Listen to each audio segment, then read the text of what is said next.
Hi, everyone. My name is Danish Sinha. I'm the founder of Gamestacy. Just a little bit about me. I am skilled in 7 programming languages by the age of 12. I had developed around 17 video games in college, and I've done my game design and development specialization from Michigan State and California Institute of Arts. Thank you. Good. Tell me a little bit about your company. What is the vision for your company? What do you want to accomplish, say, in the next 3 to 5 years? Okay, so my company Gamestacy is we are building a mobile gaming metaverse called Influenzer, and we want to become the next big Roblox for the young women gamers out there. Oh, so you're focusing on the women's market, is that correct? Yes. So in the mobile sector, actually, the women gaming market is rising. 49% of the gamers are actually women. This was a research done by Newzoo, and most of them, I would say 65% of the women who play games in the United States love to play these casual, unwinding mobile games. And most of them are first-time gamers on mobile. For example, male gaming market has generally been starting from console or desktop gaming more in like 10 years ago, but women gaming market is more aggressive on the mobile. So we want to create something very specific for this market, which they will like, the kind of games they prefer, these casual, unwinding, more feminine kind of games in that direction. Okay. So what is your very first product? What are you going to be selling them? Okay, so what we have built is Influenzer. It's a social gaming metaverse which is targeted towards exactly Gen Z women gamers. To simply put what our product is in 3 parts. First thing, it is built on these successful game mechanics like choices, covert fashion, Candy Crush, etc. Second is that it has this Roblox user-generated content where users can create their own items. To simply put it, Roblox allows you to make guns, weapons, armor, and all these kind of items. So we are more feminine in our gameplay. So we allow you to make different kinds of dresses, avatars, cool characters. You can create all these fancy makeup things or make all these custom NFT kind of dresses which you can sell to another users.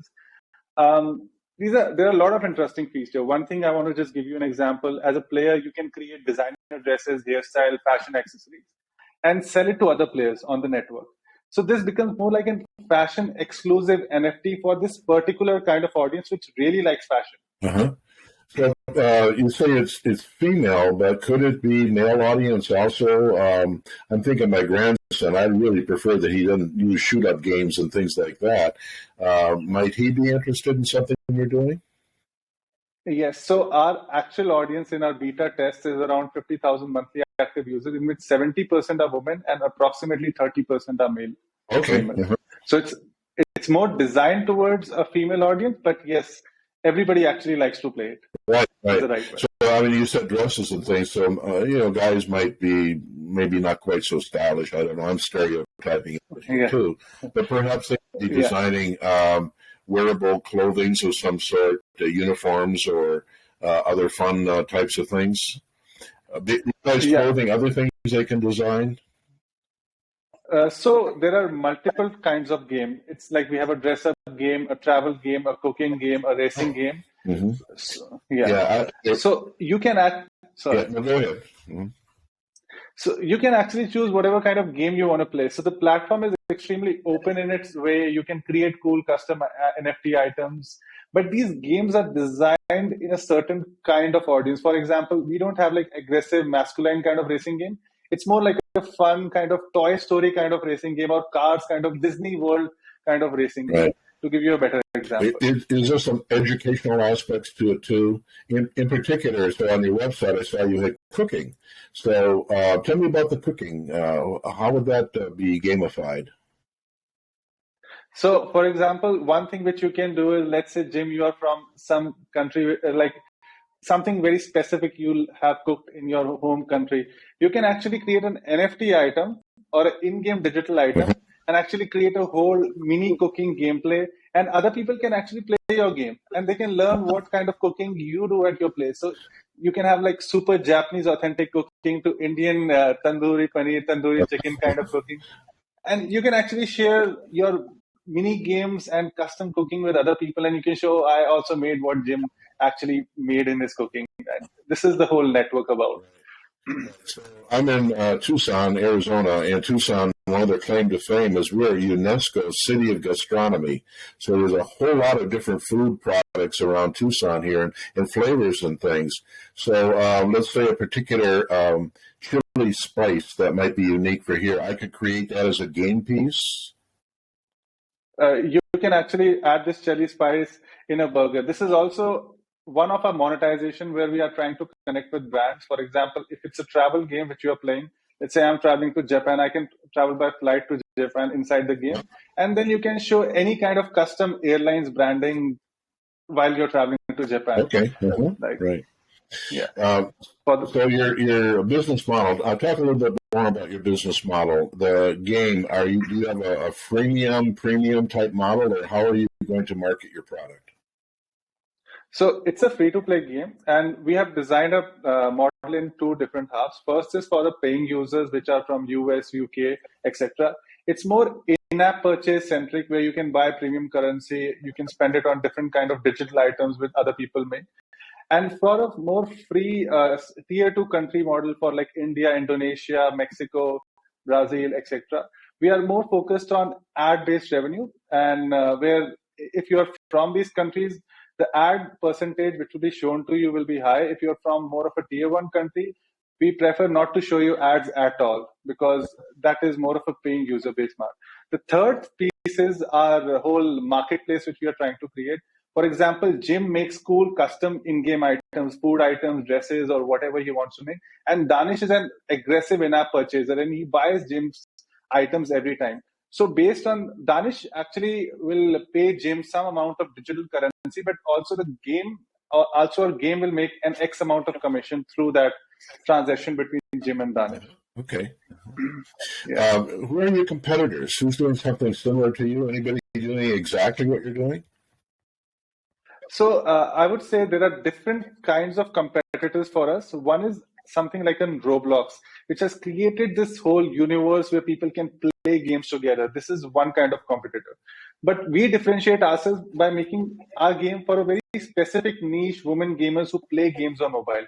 The second kind of competitor is like women gamers who actually play something very similar, like a fashion game or a dress-up game or these choices games, like a soap opera kind of choices game where you play this interactive kind of soap opera.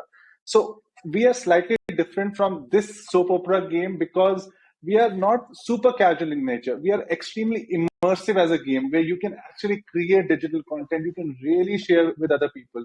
The whole game is built like an Instagram with absolutely gamified features around it. So Influencer is basically about you becoming an influencer. So if you have played Monopoly, which is a business simulator, Influencer is the same way. Like now you want to get millions of followers in the game and it looks and feels like Instagram. And you can follow anybody, you can share content exactly the same way which people are familiar to. Okay.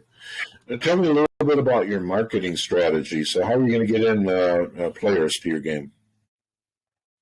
So currently Influencer is in public beta with around 50,000 monthly active, 50,000 downloaders, 5,000 monthly active users. And previously we had a game called Instagame, which had more than 200,000 users. We are already tied up with Google for featuring, and we have also have a signed deal with Jio, which is India's largest mobile gaming platform with more than 300 million active users. So these two are our first go-to-market signed deals. And just to give you a quick overview about Influencer, Influencer got selected by Google in the Accelerator program of the class of 2021. Only 35 company studios are selected each year globally out of thousands of applications. And we also got third place in Indie Clash for the best mobile game of 2021 and first place by Financial Express for best social game of 2021. That's good. Congratulations. That's pretty cool. Yeah, thank you. Good things happening for you. Yeah. So the money that you're raising, what are you going to do with it? Three different things. What are your three primary uses of the fundraising? First of all, we want to expand our marketplace. This is something which we are currently building and which is very much internal. We want to we had a very small kind of marketplace for only a limited amount of dresses. Now we want to expand it to all the different kinds of games.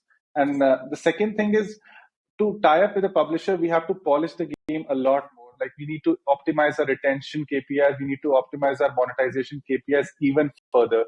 And we already have a publisher on board, Lionhead Studios, which is partnering with us and helping us raise Influencer to the next level in dedicated fashion. And we want to like extremely polish this game so that within the next 8 to 10 months is really UA ready completely for aggressive user acquisition spend done by the publisher. Okay, good. Well, like I say, time flies when you're having fun. I've been having fun, but time has flown here. So in the few 30 seconds that we have left, summarize what you'd like people, potential investors, to remember about your venture.